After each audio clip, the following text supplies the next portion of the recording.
We are Steve and Jill. Together, we've been buying and reselling land since the 90s. Our data-centric approach leaves our buyers asking, how can you sell it so cheap?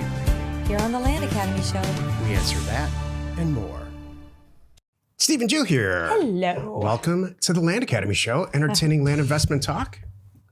I'm Steve and Jack Butella. And I'm Jill DeWitt, broadcasting from sunny Southern California. Today, Jill and I talk about now is the time to thrive. I don't need to say what's going on in the world right now. Nope. I do know we're day 7 or 8, depending on you count it, of 15.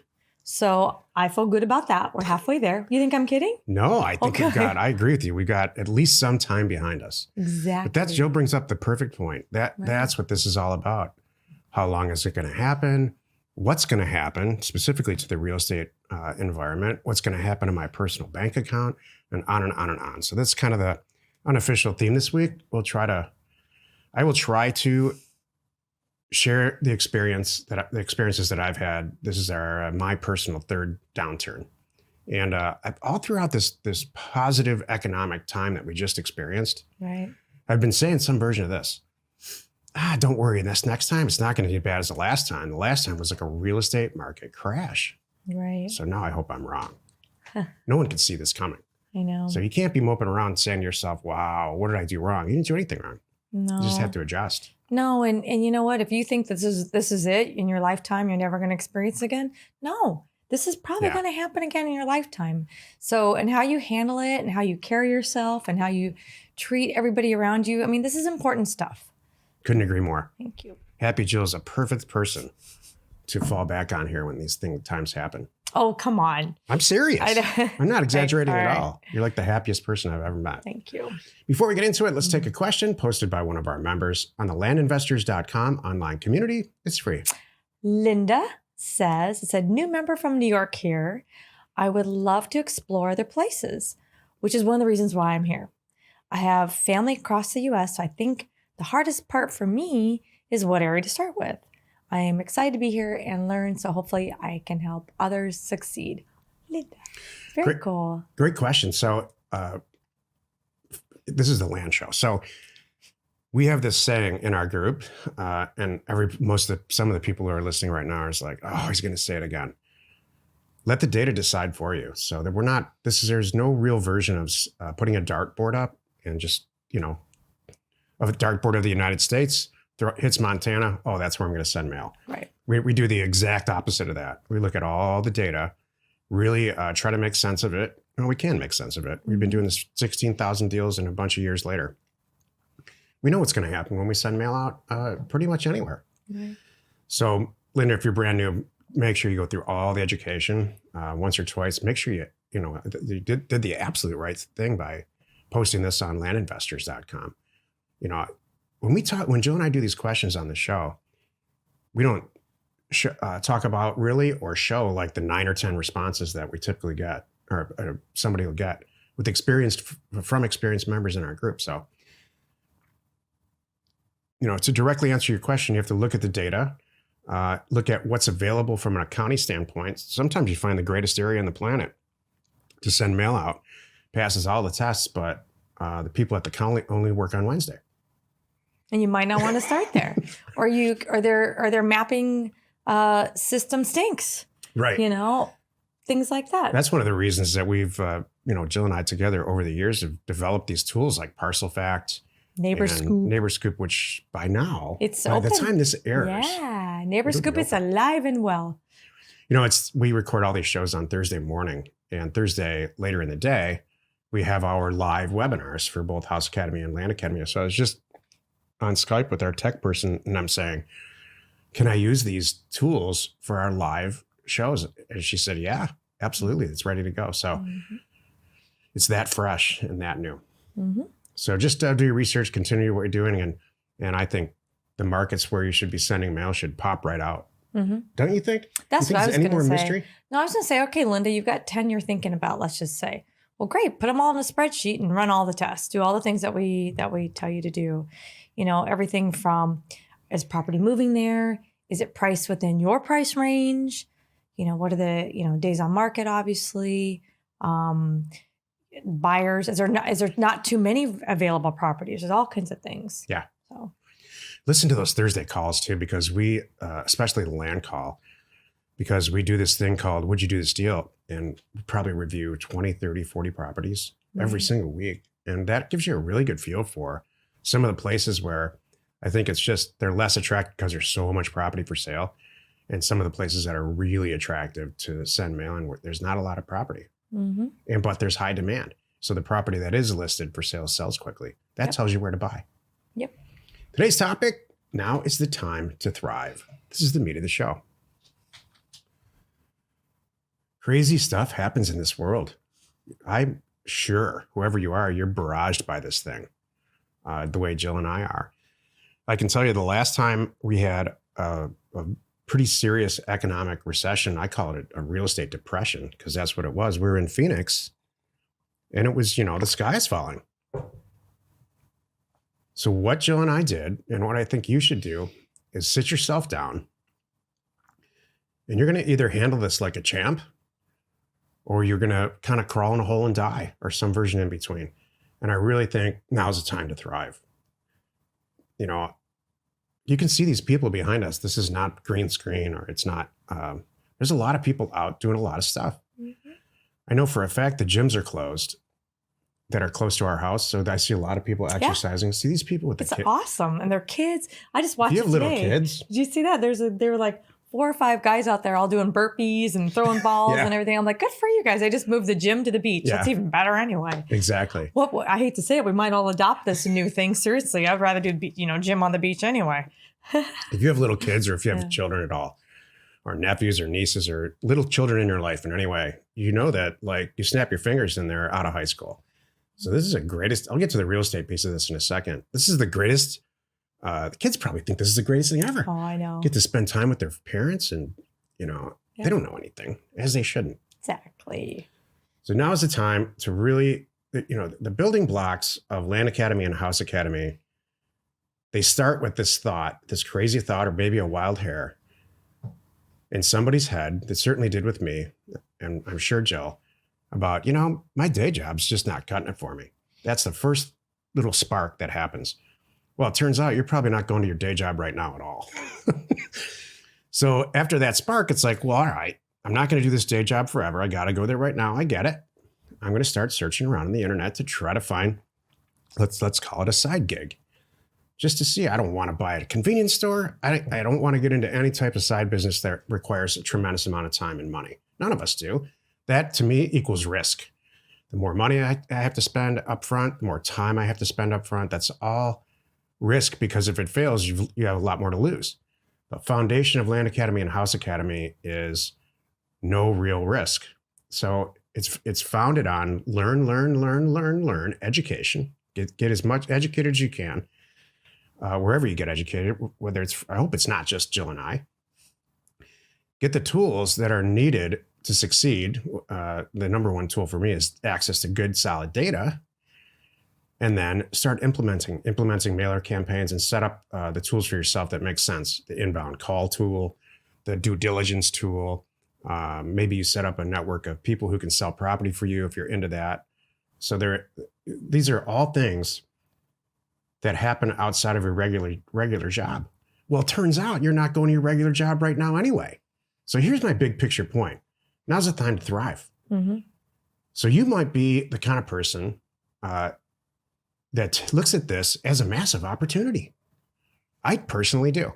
There are things that I've wanted to do that I couldn't do, and I'll name them if you want, that I'm going to get done during this kind of this opportunity. I would like to know.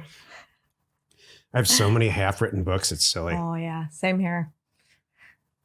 And so even to the point where Jill spent a lot of time last year finding a publisher. Yeah. And finding a network of people here in Los Angeles to make sure that what the heck stuff gets done. Yeah, well, it gets marketed. What the heck good is writing a book if it just sits there? Right. So that's even done. So I'm preaching to myself here a little bit, like, come on, get this stuff done. It's good.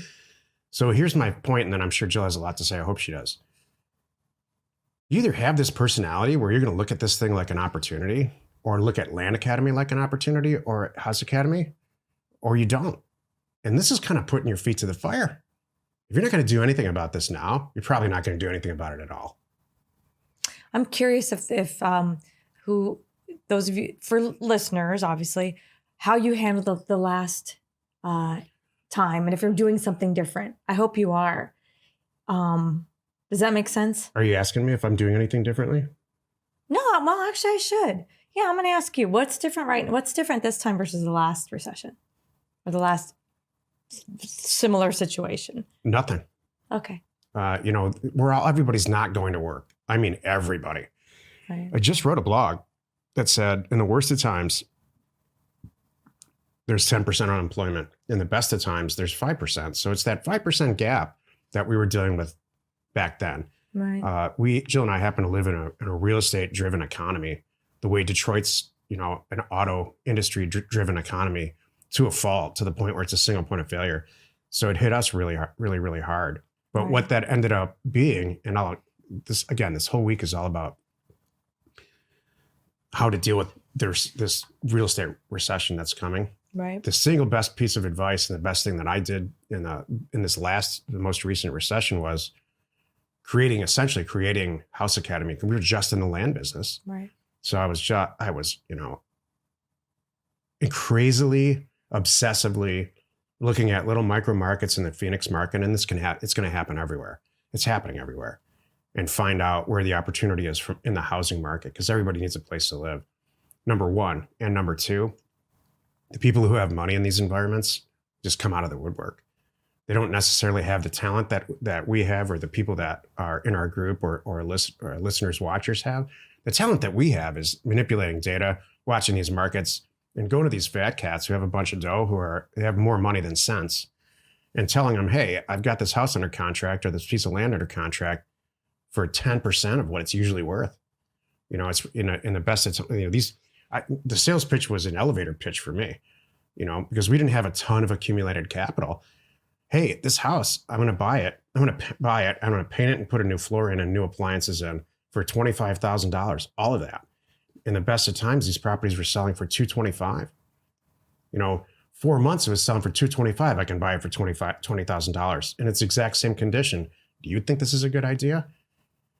Oh, that's great, Steve. What are you going to do with it now? You can't sell it. You think I can sell that asset for $40,000? In the worst of times, yes. And we did over and over and over again. Does that make rural vacant land the greatest candidate or the greatest property to buy and sell during a recession like this? Maybe not. Is it possible? Heck yeah. Mm-hmm. I just watched. I'm not worried. I'm watching all of this at all, especially with rural vacant land. This is a land show. Yeah, I'm not worried at all. I was watching on YouTube. There's a series of videos on alternative rural lifestyles, like burying containers and stuff, and they're all like getting millions and millions of views a day now, and they've been on the internet. They've been on YouTube for a decade. Right. Exactly. You got to think out of the box here. Oh, totally. I really don't have anything to add, by the way. This is the Steve show today. It doesn't have to be. I would like to hear what you really think. Well, I have a few silly things. I'll save them for the after show. No, go ahead. I'd love to hear what you have to say about. Now's the time to thrive. Oh, mine were only silly things. There's nothing that I could say in the pure business sense that's gonna really. That was beautiful. I can't improve on that at all. So, oh, come on, Julie. Seriously, no, my only notes were, hey, by the way, everybody, I see people on social media coming up with things to do. And I'm like, this is your list of things to do. Like what? Like start spring cleaning. I'm like, really? Man. And here's how I'm like, you know what? Instead of spring cleaning, why don't you isolate the things you need to sell and sell them? Don't clean them, sell them if you're not using it. I'm not kidding. And people are talking about reading that book. I'm like, well, you know what? If you're going to read a book, make it about owning a small business. Yeah. Make it all business related books and things like that. That's what I have to say. Or, and like we're doing right now, learning how to flip land. I'm going to tell a story about when I was a kid, just out of college, and I was a commercial real estate broker in full commission. It was a terrible recession in Detroit. Couldn't have timed it worse. Graduated from college, went to do into commercial real estate. Because I had an uncle at the time who was very successful in commercial real estate, and we were over at his house. My whole career started with this guy. It was a 20-minute conversation. He said, you kids are real young and this is a terrible recession. And he just basically gave the speech that I gave. He's like, this is the time that you start all this stuff because you have the luxury of not being married. You don't have any children. You don't have a mortgage or any real responsibility at all. Now's the time to do this because by the time you learn anything for real, it'll be up and running and you're all set. And so I took his advice to heart and I went and got a full commission job. And one of the guys there said, yeah, times are tough. He was an older guy, in the same job, he had the same job I did, full commission real estate broker. And the guy said, what recession are you talking about? I know a guy who owns 6 or 7 Burger Kings, or, if you're, depending on where you are from the country, you know what that is. It's a smaller version of McDonald's. And he convinced this building owner of these Burger Kings, he wasn't the operator, to renovate these buildings in conjunction with. So my point is, he sat down with this guy. He already established a relationship. Looked, thought completely out of the box. I'm going to go talk to this Burger King, triple net Burger King owner. And it's because these buildings are 25 years old. They need to be cleaned up. And people are still buying hamburgers. So he did. And he kept saying, what recession? What are you talking about? And what he was saying is, think out of the box. This does, if you're going to victimize yourself, that's up to you. This can be, all the major components of completing a real estate deal are present now more than they were 2 years ago. Cheaper property. Later this week, Jill and I are going to do a show called, there's a massive uptick in people on the internet because they have more time on their hands, which means you have more customer base. So cheaper property, higher customer base. Landlords, we'll talk about later this week, thrive in markets like this. They love to buy cheap assets. They have tons and tons of cash. So we'll talk about that. So it's all the components. The only thing that's probably missing if you're brand new, to create the perfect storm of real estate is your own education. And now's the time to do it. Excellent. Thank you. Happy you could join us today. Every Monday, Wednesday, and Friday, we are right here on the Land Academy Show. Tuesdays and Thursdays, you can find us on the House Academy Show. Tomorrow, the episode on the House Academy Show is called Brokers Have Their Pulse on All These Little Micro Market Changes. You are not alone in your real estate ambition. Oh my God, Steve. This has been nice for me. I'm just going to drink my coffee, hang out. I thought you always say never to deal with brokers and real estate agents are terrible. Yeah, in times like these, their eyeballs are just above the waterline. So they sit down a little bit more than usual and they listen and they bark and speak when you tell them to. The Land Academy Show remains commercial free for you, our loyal listeners. So wherever you're watching, wherever you're listening, please subscribe and rate us there. We are Steve and Jill. Information and inspiration to buy undervalued property.